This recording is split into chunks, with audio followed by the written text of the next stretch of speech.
With the NBA season officially in the books, we are just a few days away from the start of the NBA draft, and there are question marks surrounding everything outside the number one pick. In this video, I'll be breaking down my opinion on how this draft will go, and I'll be covering the first 14 picks. But if you guys get this video up to 300 likes, I will drop part 2 covering the rest of the first round. However, before we get into this video, make sure you guys do me a huge favor and smash that like button, subscribe to the channel if you're new. I will be covering the entirety of the NBA offseason, which includes the NBA draft, free agency, summer league, preseason, whatever it may be. I got you guys covered, everything NBA, and I also will be live streaming games next season. In terms of summer league, preseason, regular season, I'm going to be live during games watching them. So if you guys ever want to come, chill, watch the game with me, make sure you guys join the family immediately so we can start building this army for next season.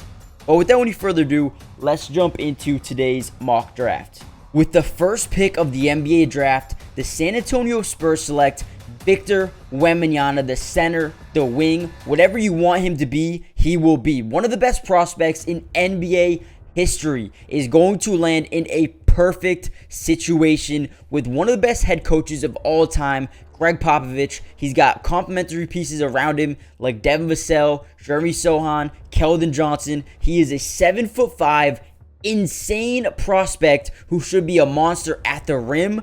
Offensively, shooting the ball, getting mismatches, handling the ball. This dude can do anything and everything that you want him to do, and he could be starting a whole new dynasty here in San Antonio with the Spurs, which, has been a situation, hasn't been great over the last few years, but this could be the change of everything.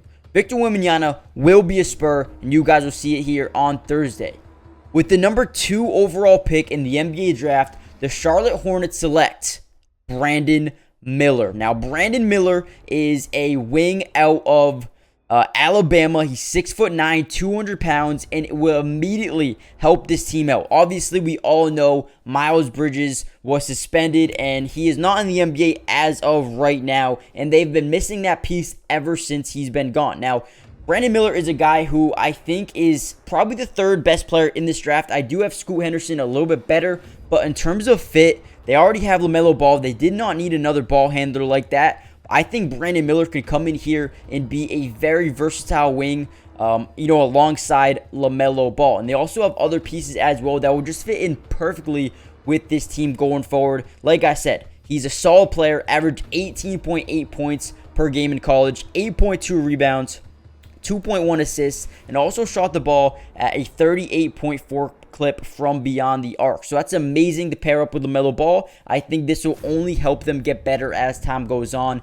They have Terry Rozier, they have Gordon Hayward, and now Brandon Miller could really help solidify this group going into next season.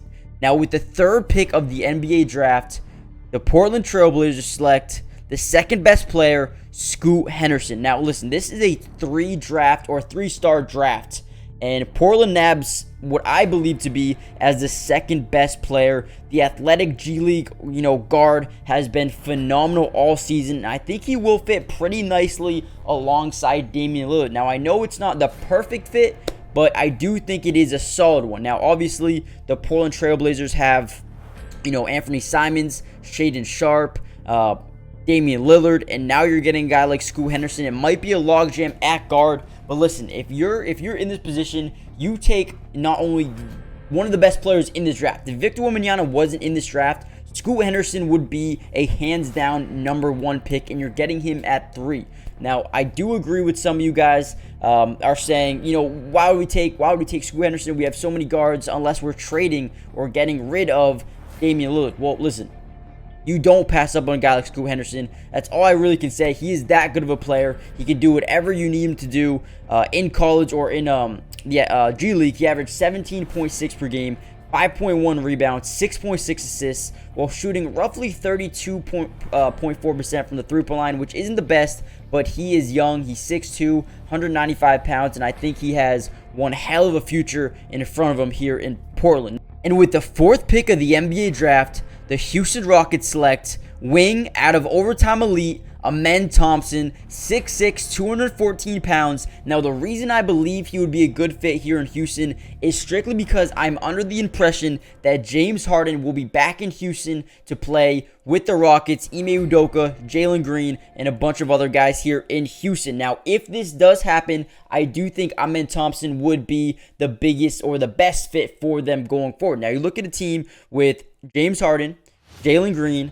Kevin Porter Jr., Jabari Smith, Tari Eason, Alperen Sengun. They don't really have too many holes. Now, if you did want someone, you'd want someone like Amen Thompson. He is someone who, on Overtime Elite, averaged 16.4 points per game, 5.9 rebounds, and 5.9 assists per game. Was not the greatest three-point shooter at all. Was actually really bad at shooting the three ball, but I do think he is so young and he has so much potential to become a great shooter that I think it's okay. I know he's not really a good three-point shooter, but we look back a couple of years ago. Actually, it's been a while now. Jaylen Brown, coming out of the draft out of Cal, was horrible at shooting the three ball, and now he's a good three-point shooter. So don't let that discourage you from taking a guy like Amen Thompson. I think it would be a great fit. He's a superstar athleticism, very similar to what Jaylen Brown brought into the draft his year. He's a good passer.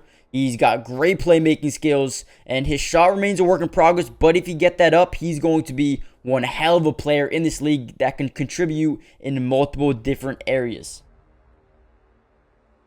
With the 5th pick in the NBA draft, the Detroit Pistons select forward out of Villanova, Cam Whitmore, and this is going to be one hell of a fit here for the Detroit Pistons and Cam Whitmore. He is a monster athlete on the wing. Pair him up to Jalen Green and Jaden Ivey. He'll help space the floor a ton with his three-point shooting ability. You got Jaden Ivey with great three-point shooting ability, and he would also benefit from attacking defenses tilted by, Cade Cunningham's creation alone.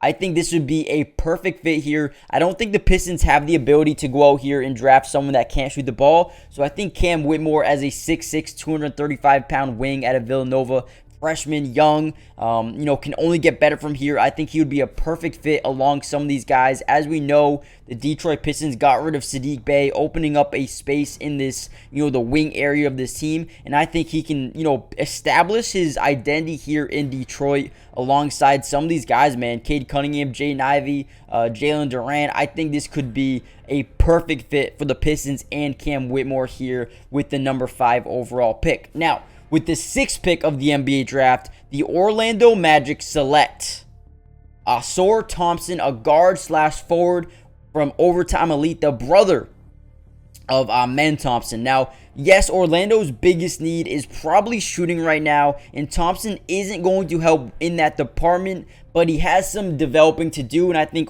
Orlando is in a very interesting spot here. They could use a guard, a wing, someone alongside to compete athletically with guys like Banchero and Franz Wagner. And I do think Ausar's athletic ability will be, primed here in Orlando. I like the idea of having him play on both ends, play the passing lanes. He's a good defender. He's very athletic. He can get some big-time dunks in. He can cut. He can, catch some lobs. So I do think that he would thrive in transition with a guy like, Banchero. You got Markelle Fultz, who's a great passer. Jalen Suggs, Cole Anthony. I think he would fit in perfectly with them. But when you look at this Orlando Magic team, they have a bunch of players right now that just have to keep developing. I mean, you got Cole Anthony, Jalen Suggs, Markelle Fultz, Banchero. You got Franz Wagner, Wendell Carter, Jonathan Isaac. I mean, there's so many good playmakers here, so many good players here in Orlando. They just have to develop, which leaves them at a spot in this draft where they don't really need anything specifically. Maybe some shooting, but there's not really too much here besides Jarace Walker, who they could go for as well. So I wouldn't be too surprised if they end up going with him at number 6. With the 7th pick of the NBA draft, the Indiana Pacers select Jarace Walker, power forward out of Houston, the 6'7", 249-pound wing. And this would be one of my biggest steals of the entire draft. I have him going potentially as high as number 5 in this draft, but the Pacers getting here at 7 is a massive steal. Great value, and a ready-made combo forward with, incredible reach, and he just can be a difference maker both on offense and defense. He can play make, he can pass, he can shoot, he can do anything you want. Over his time in Houston, he averaged 11.2 points per game, 6.8 rebounds, while shooting 34.7% from the three-point line. And like I said, I think this would be an absolute dream scenario here for the Indiana Pacers at number 7, combining him with guys like Tyrese Halliburton, Benedict Mathurin, Miles Turner, and so many more. This could be insanely good, and it helped them so much fixing, their defense going into next season.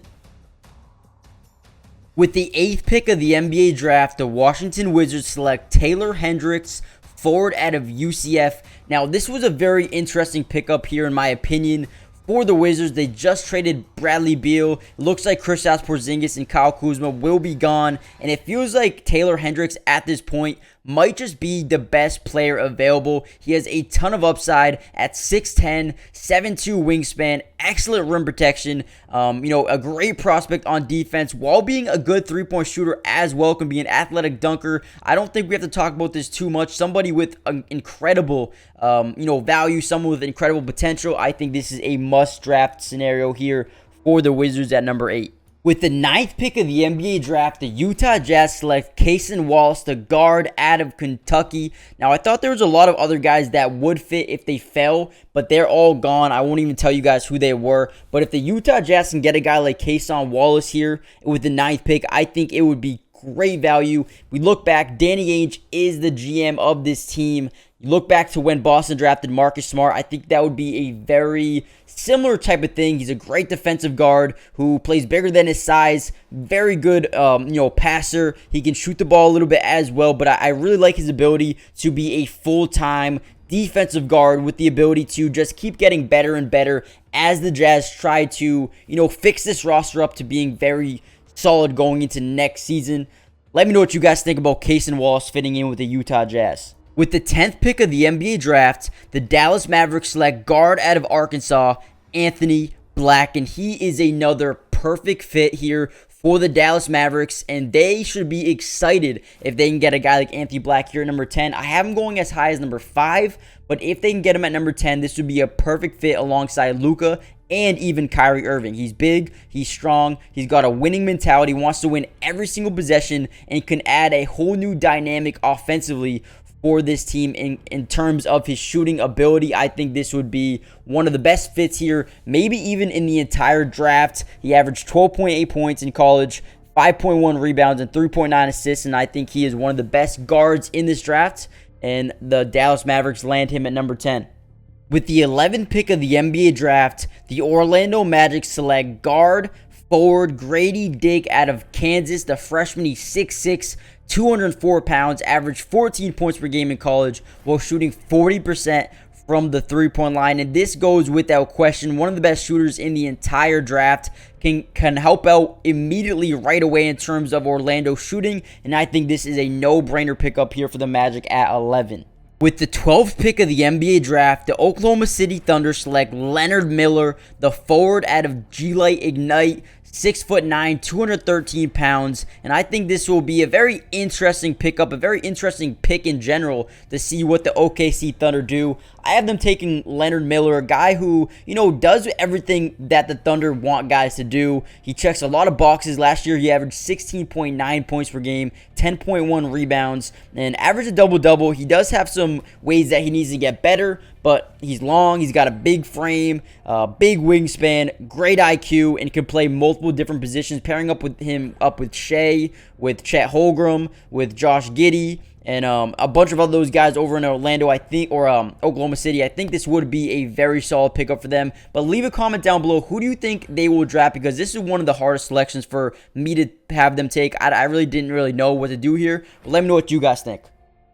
With the number 13 overall pick in the NBA draft, the Toronto Raptors select DARIQ Whitehead, a guard out of Duke. This was another interesting pickup in my opinion. I like Whitehead a lot. He didn't get to play at all last season or not much at all last season due to an injury, but he is a guy I think has a ton of potential if he can get his athleticism back. A great three-point shooter, can be an all-around guard, but the reason why I like this so much here for the Toronto Raptors is strictly because the Raptors really don't know what their future is right now. They can go in multiple different directions, and I think DARIQ Whitehead is young, one of the youngest players in the draft, if not the youngest position or guy in the draft. I think he could be someone who is a big-time shooter as long as an athletic monster for them going forward. But I'm only doing this because I don't know which direction that Toronto is going to go in. And with the 14th pick of the NBA draft, the New Orleans Pelicans select BRYCE SENSABAUGH, the small forward out of Ohio State, freshman 6'6", 235 pounds, shot 40% from the three-point line, averaged 16.3 points per game and 5.4 rebounds per game at his time in Ohio State. I think this is, a player that the Pelicans would be very, high on in terms of his three-point shooting ability. But guys, listen, I do believe something is telling me that we're gonna have a trade. Zion potentially could go over to the Trailblazers, and we could see the Pelicans get Scoot Henderson and maybe even like a guy like Jeremy Grant in a trade, giving them a starting lineup of Scoot Henderson, CJ McCollum, BI, Jeremy Grant, in Valanciunas. I think that would be amazing. If they're unable to pull off a trade to get Scoot Henderson, I think BRYCE SENSABAUGH will be a guy that ends up landing in New Orleans. But that is the end of my NBA mock draft, at least the first 14 picks here. Let me know what you guys think. What would you guys do differently? Hit that like button, subscribe to the channel if you're new, join the family. I'm going to be covering the entirety of the NBA offseason. So if you guys want to, come watch some games with me, watch the Summer League games, and I'm going to be covering everything. So make sure you guys join the family, and I'll see you guys soon. Peace.